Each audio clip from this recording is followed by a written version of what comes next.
Hey everybody, I just finished another book in the Give Yourself Goosebumps series. This is It Came From the Internet, number 33 in the series. Up front, guys, I know this is a weird position for this book to be in. For those of you who don't know, Hurricane Debbie made my roof leak in my other room, so I had to move everything over here and try to protect it.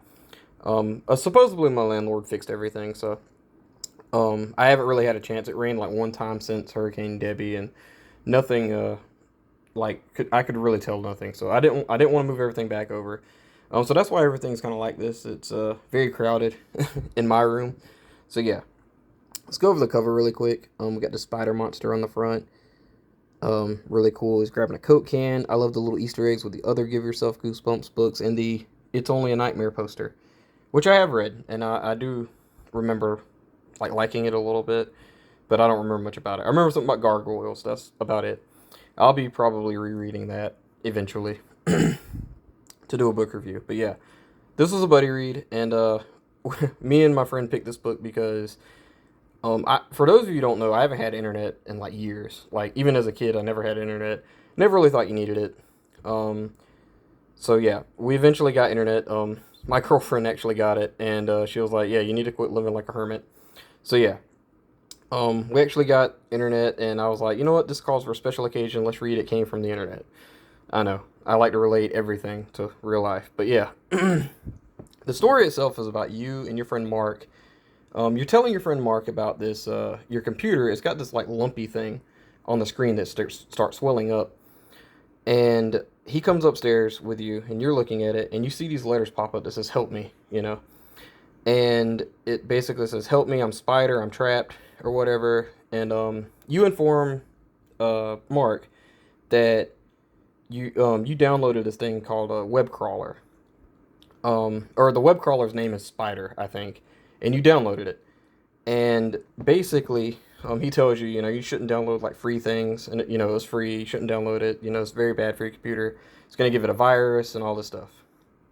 So you get your first choice of either leaving the computer alone or trying to find the virus to help Spider. I chose to leave the computer alone, the very first thing, and that takes you into the storyline where, before I get into this, let me go ahead and tell you guys that I had trouble remembering exactly which way I went and like which way led to each thing. There's some of these Give Yourself Goosebumps books that I can tell you exactly where I went and what it led to. This one, I'm going to be all over the place. I'm going to go ahead and tell you because for the life of me, I could not remember this. But basically, it leads you to this. The spider is out. He comes out. He bites you on the neck, and you start getting sick. And he has like this like yellow stuff drooping from his mouth, and you start losing your memory. You start feeling sick, and you get another choice. You can either try to find a cure from a doctor, which takes you to this doctor. I don't remember the doctor's name. Doctor Bronstein, I think.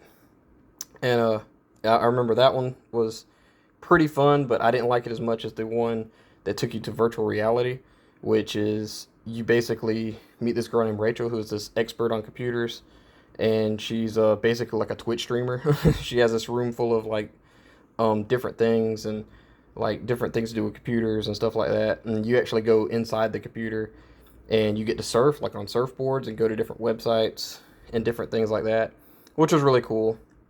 The doctor, that Rachel's a really fun character, and there's a very cool ending involving her that has something to do with something being very cute. And that's all I'm going to give away. That's actually my favorite ending in this whole book.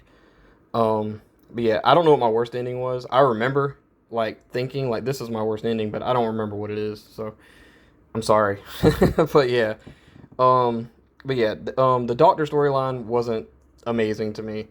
It was there's a lot of stuff that contradicted the other storyline, and then the storyline involving Rachel with the Twitch, not the Twitch streamer, but like Rachel, who is basically a Twitch streamer. The storyline involving her was really fun, but there's certain things you can go around, and like for example, there's this thing called the Digit Wizard, which is her friend, that leaves you this email that's actually in a mailbox, and you open it up and you read it.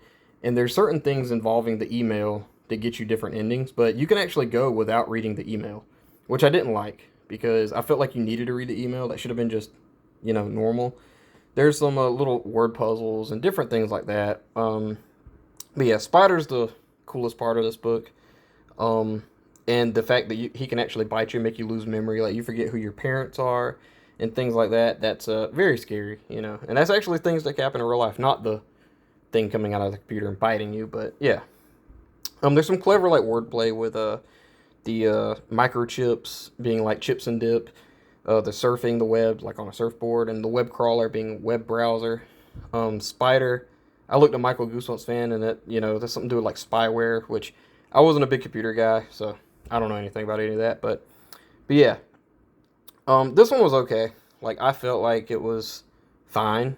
Like I like the wordplay and stuff like that, and I like Spider, and I like Rachel, but the Doctor storyline really slowed it down for me. Um, Mostly because it contradicted everything. Like certain people do turn into bad guys in this storyline, and I just didn't love that.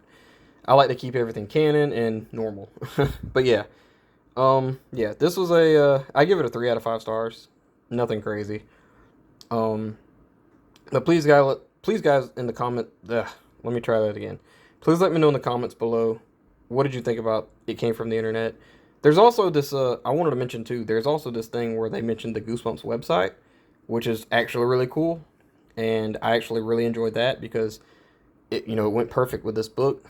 It would have been really good if this was like the first time we ever got mention of the website, but I don't think that's the case. I mean, I'm sure it got mentioned in other books.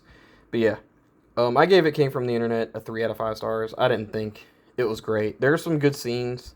There's like a scene. Oh, this thing can talk too. Totally forgot to mention that. But there's a scene where this thing is like in a cabinet, and you get to choose either open the cabinet, let him out, because he says something like, "I have what you need. I'll let me out." And I thought it was actually kind of creepy. It's kind of reminded me of like a snake being stuck in your house or something. You let it go, it's gonna bite you, which was really cool. But yeah, other than that, this book was way too confusing, and mainly through navigation and different things not lining up, and you can skip things which are actually kind of important. But yeah, It Came From the Internet, 3 out of 5 stars for me, guys. Please let me know in the comments below, what did you think about this book? And yeah, that's it for me, guys. Bye.